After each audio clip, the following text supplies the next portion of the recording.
Tuhan akan mencurahkan roh-Nya. Anak-anak kan bernubuat, orang tua kan dapat mimpi, teruna pun dapat penglihatan. Bila Tuhan curahkan roh-Nya, curahkanlah hujan awal dan hujan akhir. Curahkanlah hujan roh-Mu sekarang.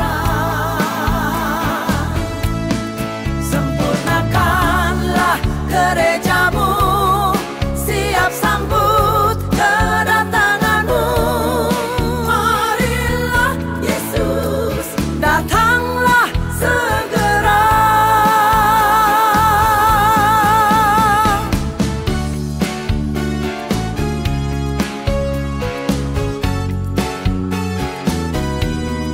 Marilah Yesus, datanglah segera.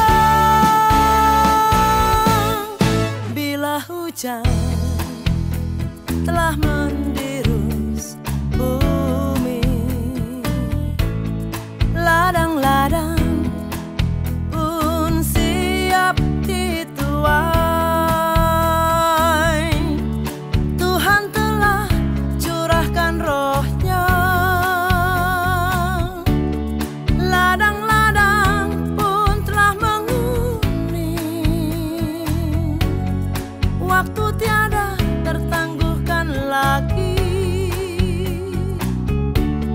sekaranglah masa penuaian. Ayunkanlah langkahmu sekarang ke ladang Tuhan. Ayunkanlah, tanggalkanlah segala beban.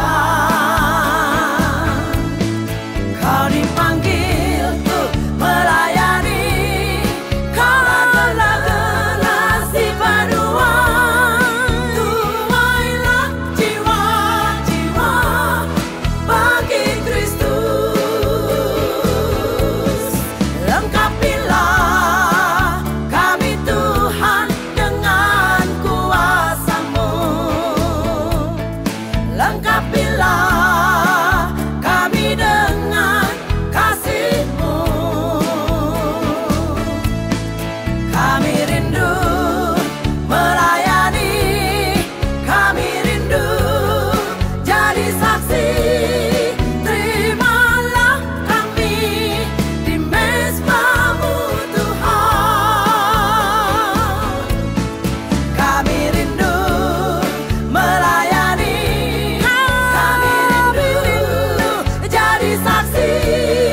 Terimalah kami di mezbah-Mu Tuhan.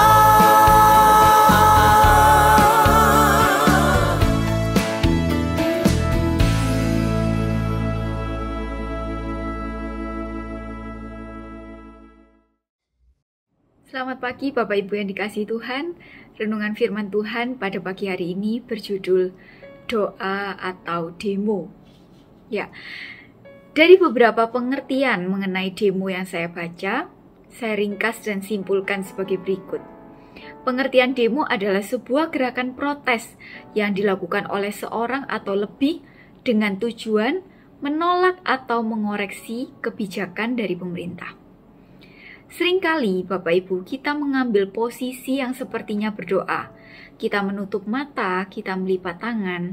Padahal yang kita lakukan sebenarnya adalah berdemo terhadap Tuhan. Jadi tidak heran kalau doa-doa kita tidak dikabulkan karena memang kita salah berdoa. Bukannya berdoa, yang kita lakukan sebetulnya justru berdemo. Mengapa kita bisa demikian Bapak Ibu? Mari kita sama-sama melihat perbedaannya. Yang pertama, saat kita berdoa, seringkali kita itu ngotot sama Tuhan. ngotot agar sesuatu itu berjalan sesuai dengan keinginan kita. Kita sibuk meminta kepada Tuhan untuk meng-ACC planning-planning yang sudah kita buat untuk hidup kita.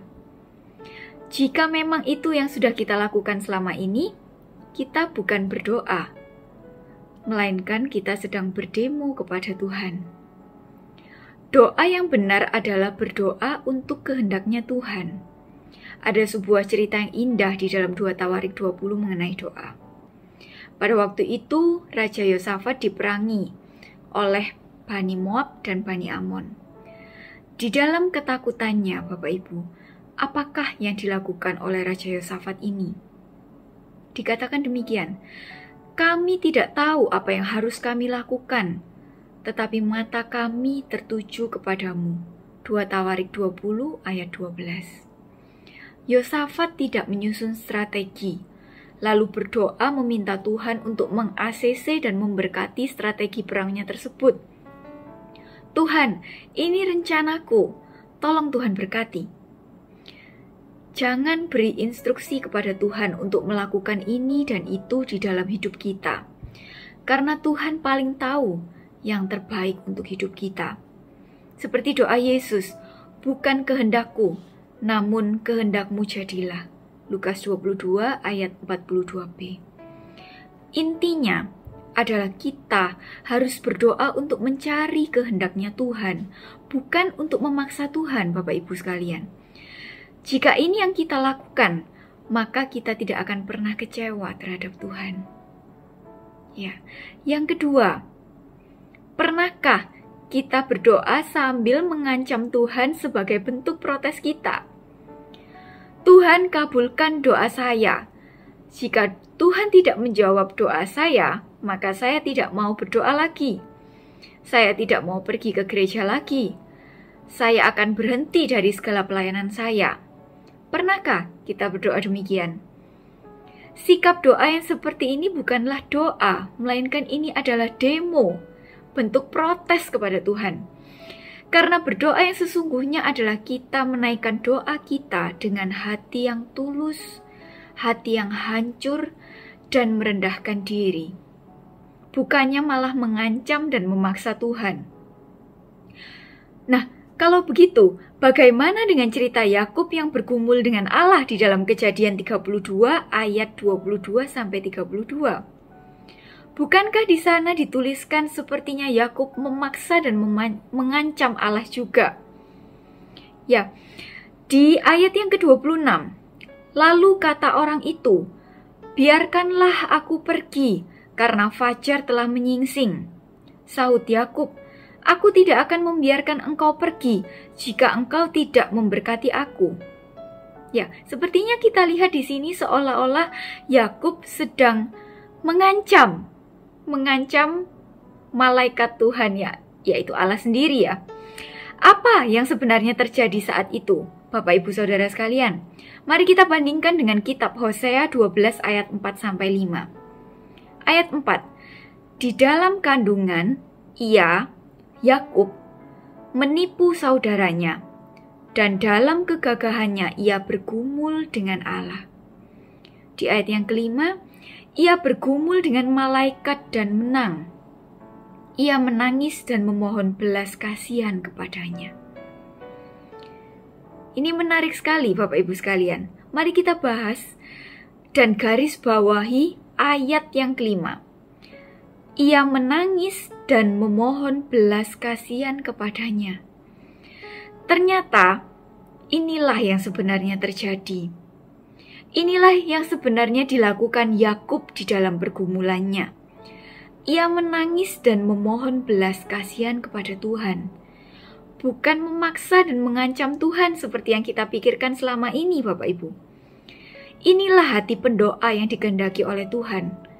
Kita harus berdoa dengan hati yang tulus, hancur hati, dan merendahkan diri. Yang ketiga, mintalah yang sesuai dengan kebijakan Tuhan. Kadang kita itu suka lupa kalau Tuhan kita ini bukan jin yang harus selalu mengabulkan semua permintaan kita. Ada syarat dan ketentuan berlaku di sana. Inilah rahasianya. Di dalam Yohanes 15 ayat yang ke-7. Jikalau kamu tinggal di dalam aku, dan firman-Ku tinggal di dalam kamu, mintalah apa saja yang kamu kehendaki dan kamu akan menerimanya.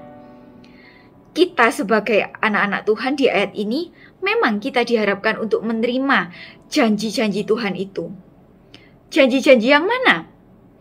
Janji Tuhan yang tertulis di dalam firman Tuhan tentunya. Seringkali mengapa kita gagal untuk menerima janji-janji Tuhan itu? Karena kita tidak tahu apa yang tertulis dalam firman Tuhan. Kita tidak tahu apa yang sudah difirmankan Tuhan. Tapi kita malah berdoa dengan membawa segala kemauan kita sendiri untuk memuaskan kepentingan kita sendiri. Yakobus 4 ayat yang ketiga. Atau kamu berdoa juga, tetapi kamu tidak menerima apa-apa, karena kamu salah berdoa. Sebab yang kamu minta itu, hendak kamu habiskan untuk memuaskan hawa nafsumu. Mari Bapak Ibu, kita mau lebih lagi tinggal di dalam Tuhan. Dan kita mau lebih lagi mengenal firman Tuhan, agar kita dapat mengklaim janji-janji Tuhan yang sudah Tuhan sediakan untuk kita anak-anaknya. Kita tidak mau lagi menjadi pendemo-pendemonya Tuhan, tapi kita mau jadi pendoa-pendoanya Tuhan yang benar. Firman Tuhan pada pagi hari ini tidak saya panjangkan, marilah kita berdoa. Bapa di dalam surga, kami mengucap syukur Tuhan atas firman-Mu yang datang pada pagi hari ini Tuhan. Ampuni kami Tuhan jika selama ini kami sudah salah berdoa Tuhan.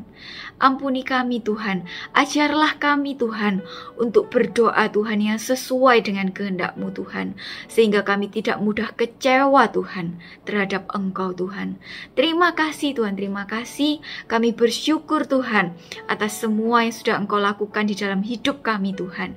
Kami siap Tuhan untuk menjalani hari ini Tuhan sekali lagi dengan penuh sukacita dan penuh ucapan syukur dan pengharapan Tuhan. Terima kasih Tuhan, terima kasih. Hanya di dalam nama Tuhan Yesus Kristus kami sudah berdoa. Haleluya. Amin.